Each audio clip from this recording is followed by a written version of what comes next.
In this video, we'll break down the real reason behind Pi's price movement, analyze the charts, and discuss whether Pi can hit $203 in the future. Looking at the latest chart, Pi has been in a downtrend for the last 4 days, dropping from $1.90 to as low as $1.20 before rebounding to $1.42. It even touched $1.57 briefly. The big question is, why did Pi drop in the first place? 2 main reasons. 1. Market-wide downtrend. Bitcoin, Ethereum, XRP, Binance Coin, and Solana have all been falling. The entire market is under pressure, which naturally affects Pi as well.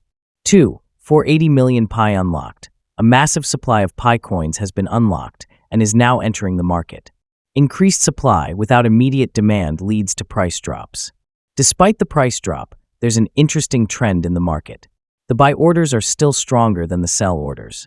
This means there's accumulation happening, but Pi is struggling to break resistance. Looking at the 4-hour chart, if Pi breaks above $1.6, it could easily push toward $3.5 in the next phase. The key level to watch is $1.6 resistance. If Pi crosses it, a breakout is possible.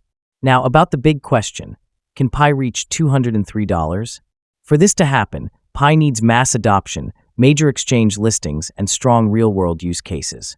The recent unlocking of coins has temporarily suppressed the price, but if the demand for Pi increases, its value could surge.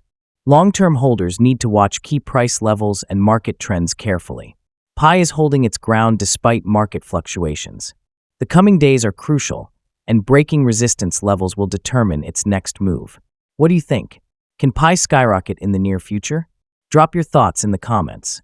If you found this update helpful, make sure to like this video before subscribing to our channel for more updates on Pi coin and crypto trends. See you in the next one.